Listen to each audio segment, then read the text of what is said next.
नहमदुहु व नसल्ली अला रसूलिहिल करीम अम्मा बाद फ़ाऊज़ु बिल्लाहि मिनश शैतानिर रजीम बिस्मिल्लाहिर रहमानिर रहीम रब्बिश्रह ली सदरी व यस्सिर ली अमरी वहलुल उक़दतम मिन लिसानी यफ़क़हू क़ौली। अस्सलामु अलैकुम व रहमतुल्लाहि व बरकातुहू। सिरात मुस्तक़ीम में आप सबको खुशामदीद। पिछले सबक में हम लोगों ने सूरह अल-अनआम का बाकायदा तारुफ़ पढ़ा था, उसकी रेवलेशन, वही का नुज़ूल, ये सब देखा था, उसकी अहमियत पे गौर व फ़िक्र किया था और उसके अंदर जो हम अहम अहकामात पढ़ेंगे उनका जायज़ा लिया था। आज के सबक में हम सूरह अल-अनआम का बाकायदा आगाज़ करने जा रहे हैं, तो आज का सबक शुरू करते हैं। बिस्मिल्लाहिर्रहमानिर्रहीम।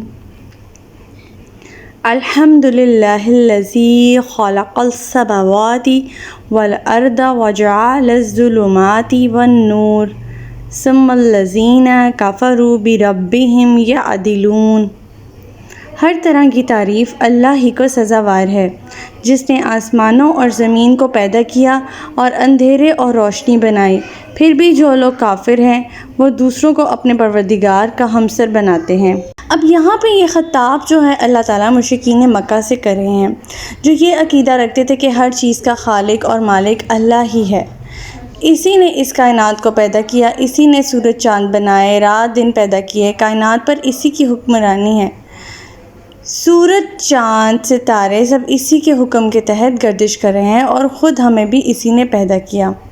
अल्लाह ताला इन्हें मुखातिब करते हुए ये फरमा रहे हैं कि जो ज़ात इतनी बड़ी कायनात का निज़ाम इतने आसान तरीके से चला रही है, तो क्या वो तुम्हारी ज़रूरियात पूरी नहीं कर सकती, तुम्हारी मुश्किलात को हल नहीं कर सकती? तुम जो लात और उज़्ज़ा, मनात और हबल जैसे माबूदों को पुकारते हो, इनका इस भरी कायनात में कोई अमल दखल है क्या? इंसान का हक़ तो ये था कि वो इसी खालिक के आगे सजदा रेज़ होता, इसी से दुआएं मांगता जिसने इसे पैदा किया है, ज़मीन को पैदा किया है, उसकी तमाम ज़रूरियात ज़िंदगी का ख़्याल रखा है। फिर आखिर इन देवी देवताओं की परस्तिश की क्या ही ज़रूरत पेश आए? जो अल्लाह का हक़ इन देवी देवताओं को देते हो, तो इन्हें अपने परवरदिगार का हमसर करार देते हो। आयत नंबर 2। हुवल्लज़ी ख़लक़कुम मिन तीनिन सुम्मा क़दा अजला व अजलुम मुसम्मन इंदहु सुम्मा अंतुम तमतरून। वही तो है जिसने तुम्हें मिट्टी से पैदा किया, फिर एक मुद्दत मुकर्रर की यानी मौत, और एक और मुद्दत इसके यहाँ मुअय्यन है यानी क़यामत, फिर भी तुम अल्लाह के बारे में शक करते हो।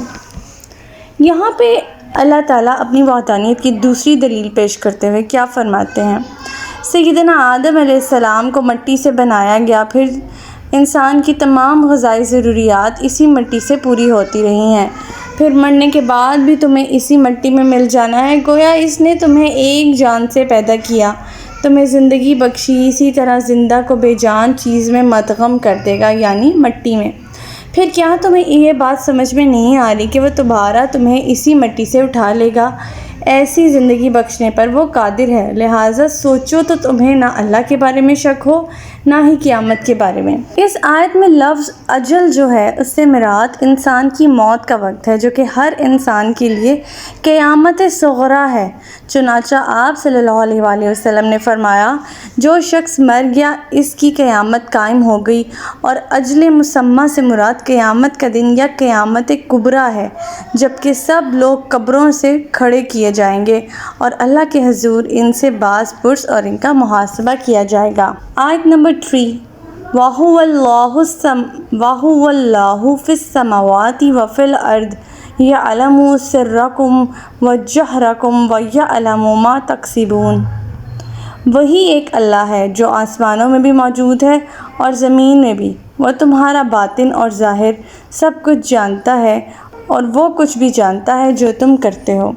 इंसान के ऊपर आसमान, इसके नीचे ज़मीन, इसके दरमियान सूरज चाँद सितारे, हवाएं, गर्ज जो कुछ भी इंसान को नज़र आता है, इन सब का इंतज़ाम अल्लाह ताला अकेले चला रहे हैं। फिर वो तुम्हारे ज़ाहिर बातिन हत्ता के दिलों तक के राज को जानते हैं। تبھی تو وہ ہر چیز کو اپنے کنٹرول میں رکھے ہوئے ہیں۔ اللہ کی ذات ساتوں آسمانوں سے ماورائے عرش پر ہے۔ رہی اللہ کی زمین اور آسمان میں اور ہر جگہ اس کی موجودگی، تو وہ اس کے علم اور اس کی قدرت کے لحاظ سے اور ان صفات میں کمال کی وجہ سے ہے۔ اللہ کی قدرت اور اس کے علم کا حال یہ ہے کہ وہ عرش پر ہوتے ہوئے بھی رتی رتی چیز کو دیکھ رہا ہے، اس کی نگرانی کر رہا ہے، ہر پکارنے والے کی پکار سن رہا ہے۔ آیت نمبر 4، وَمَا تَأْتِيهِم مِّنْ آیَاتٍ مِّنْ آیَاتِ رَبِّهِمْ إِلَّا كَانُوا عَنْهَا مُعْرِضِينَ، اور جب بھی ان کے پاس ان کے پروردگار کی طرف سے کوئی نشانی آئی تو وہ اس سے اعراض ہی کرتے رہے۔ یعنی یہاں قرآن پاک کی کوئی بھی آیت ہو سکتی ہے، کوئی معجزہ ہو سکتا ہے، کوئی واضح دلیل ہو سکتی ہے، یعنی جو کافر انکار کرنے کا ہی تہیہ کر بیٹھے ہیں، ان کے لیے نہ کوئی دلیل کارگر ہو سکتی ہے، نہ معجزہ اور نہ کوئی نصیحت۔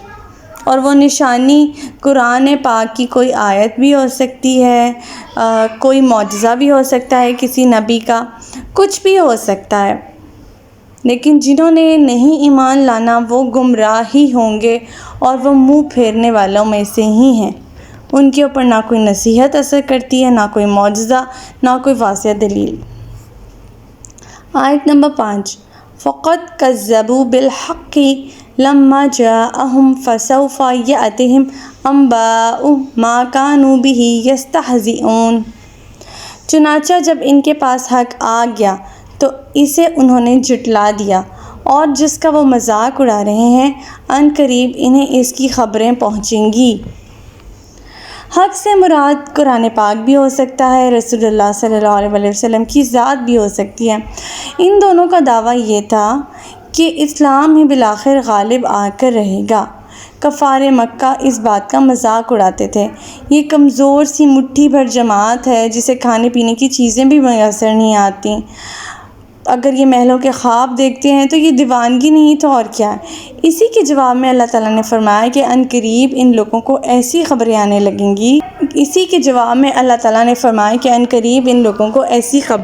لگیں گی، جیسے کہ میں نے آپ لوگوں کو انٹروڈکشن میں بتایا تھا کہ یہ ساری کی ساری سورت جو ہے وہ ایک ہی رات میں نازل ہوئی تھی، ماں سوائے چند 6 آیات کے، اور اس زمانے کا جو نزول ہے تقریباً ہجرت سے 1 سال پہلے کا ہے، جبکہ مسلمان انتہائی مشکلات میں پھنسے ہوئے تھے۔ ان کے اکثر ساتھی حبشہ کی طرف ہجرت کر کے وہاں مقیم ہو چکے تھے، اور مکہ میں کفار نے مسلمانوں کی زندگی اجیرن بنا رکھی تھی۔ اس وقت قرآن پاک نے جو پیشن گوئیاں فرمائیں جنگ بدر میں ہی پوری ہونا شروع ہو گئی تھی، اور جنگ بدر میں مسلمانوں کی فتح کی خبر عرب بھر میں پھیل گئی تھی، حتیٰ کہ آپ کی زندگی ہی میں اسلام کو پورے عرب پر غلبہ حاصل ہو گیا تھا۔ تو ہمارا آج کا سبق یہیں تک تھا۔ اللہ تعالیٰ سے دعا ہے کہ اللہ تعالیٰ قرآن پاک کے احکامات پر ہمیں عمل پیرا ہونے کی توفیق عطا فرمائے۔ اللہ پاک ہمیں ہدایت دے کہ جس کے بعد گمراہی نہ ہو۔ ربنا لا تزغ قلوبنا بعد إذ هديتنا وهب لنا من لدنك رحمة إنك أنت الوهاب سبحانك اللهم وبحمدك نشهد أن لا إله إلا أنت أستغفرك وأتوب إليك۔ السلام علیکم ورحمۃ اللہ وبرکاتہ۔